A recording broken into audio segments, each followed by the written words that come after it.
What's up, y'all? Welcome back to my channel. It's Soleil, and I have a question, a very, very important question. It's gonna be a serious video today. I know, and we're in 2024 now, but I know, just in the last recent years, 5-10 years for sure, we all look at the generation of young people under me, Generation Z, and then now coming behind them, Generation Alpha.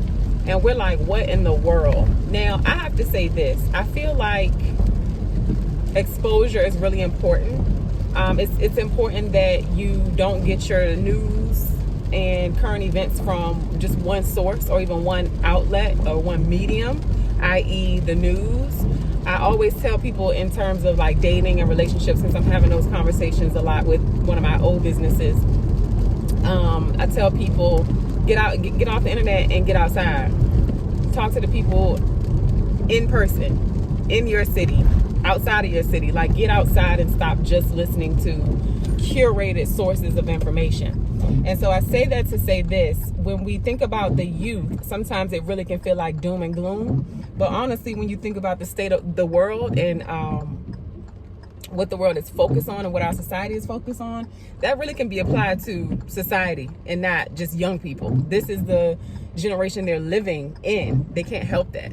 And so my question to you all watching is, who are you waiting on?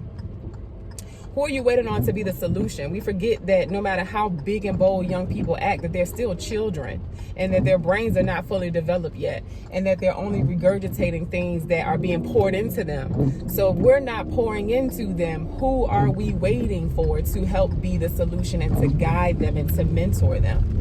And I hear so many people talking about what should be done, what could be done, but then if you turn the fingers that you point at everybody else and point them back at yourself, can you say that you're actively participating? Even if if it's just one person in your immediate sphere or circle, because I know we got a lot going on, right?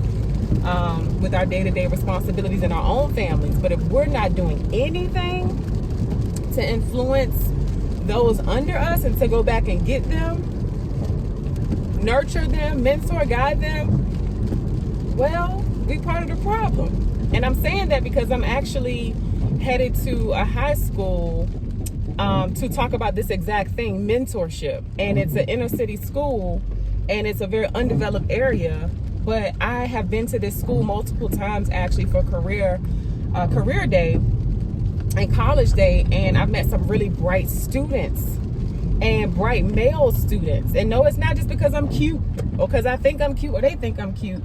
They had some really thought-provoking and thoughtful questions that they asked me about my business, because a lot of the kids are into fashion, and so they really were asking these great business-minded questions, and I was just blown away by that. And so again, it goes back to perspective and what information we're exposing ourselves to. I know some phenomenal children in inner city environments and also other areas. And it makes me really proud when I see people like Marseille, I forgot her last name, Martin. When I see people like Marley Diaz, the Bailey girls, they doing their thing too. But we can't say what we wish for other people's lives. That's a whole nother topic. But when I see people like them, especially the first two girls I named, and there's some other ones out there as well. Y'all can drop them down below, especially some males, because I don't really be keeping up with all the pop culture things. But those are the people that really stick in my mind when I think about this topic. It makes me proud. I'm like, wow. Kids like my son make me proud that ain't running around cussing. But again, it's what they've been exposed to, right? And so all I'm saying is that sometimes you got to switch up where you're getting your information from. Go to a different side of town. Go to a different state. Surround yourself by different people, because there's some amazing kids out there. They're brilliant. Their minds, they're already smart. And then pair them with technology and all of this stuff and coding. They are phenomenal. But if you're not doing anything to tap into them and nurture them, then we really can't say much. And then I heard this a couple of months ago. Somebody said, the generation before them and before us, y'all raised us. So yeah, the internet came around. I'm so grateful I was on the cusp of the internet. We didn't grow up with it in my house until I was like in high school, but even still we couldn't afford to, like, we was doing the AOL trial 30-day trials and shit and buying new CDs after that. It was dial-up internet. And so it was a luxury. It was not something that was in everybody's house, unless they could afford it. And so I'm grateful to be on that side. But these kids are just brilliant with this social media stuff and technology stuff. I work with students in colleges in my area for my business, and they are brilliant. And so don't count them out. Count yourself in, tap yourself in, and be part of the solution. So I actually have a mentee that I have worked with for 10 years. When I was writing my speech today for the talk I'm going to have with these kids, I was like, whoa, Savannah is 24 years old. She was born in 2000. She was born the same year that I moved to Virginia from Georgia. The person that I was supposed to impact for 10 plus years, because she ain't getting rid of me.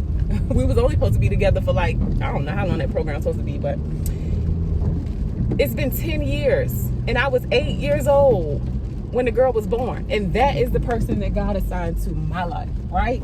And so I just think that's amazing. If I could mentor 100 more like her, I would. But today, even though I'm just talking to them, the seed will be planted about mentorship. The seed will be planted about all the things that they can go on to be able to do. And I'm grateful to be in that position and to answer the call and to have the opportunity presented to me. And I'm grateful to interact with children in a meaningful way and in a way that educates me and informs me about where their minds are at, what they're thinking about. Because the kids that people think about when they think about Gen Z are the ones I work with and that I'm speaking with at these schools. Inner city youth. That's who I am. I was caught in the school to prison pipeline in Richmond, Virginia, in an urban area, in Northside, at John Marshall High School, in Richmond Public Schools. They don't get a good rap. And so to see where I'm at now, to see that I'm able to go back, mentor them, plant a seed, keep them out of trouble. They are the same age that I was when I got arrested in high school, 17 years old. So, and it's not to toot my horn, it's just to give an example, to give you guys things to think about. It doesn't have to be anything grand. Your gestures don't have to mimic mine or anybody else's. But even if it's just acknowledging a child when you're walking down the street, even if they don't speak to you, ain't nobody teaching them to speak to adults when they walk into a room or when they see somebody or an elder. Some of them will surprise you sometimes, like, oh, dang, you sweet, you got manners. But don't write all of them off. And don't not be doing nothing. Don't sit around talking about what needs to be done, because you are the solution. And I know it sounds very cliche, but it's true. So I'm going to go. I passed the school. I got to go back around. So, yeah, but I hope something said here impacts you wherever you live. Actually, drop it down in the comments to let me know where you're watching from. And if you're working with some kids in the community, in your church, in your neighborhood, like, whatever you're doing, and leave examples of other ways that we can get involved and impact these students in a very minimal way, and in the big ways too. But it ain't gotta always be big. Just start somewhere. Leave it down in the comments.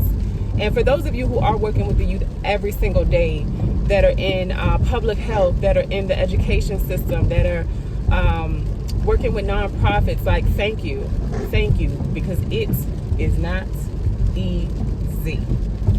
Honey, I like to get in and get out and spend time with the ones that I know I click with, because these kids here, child, it's a trip. But keep doing what you do. Thank you.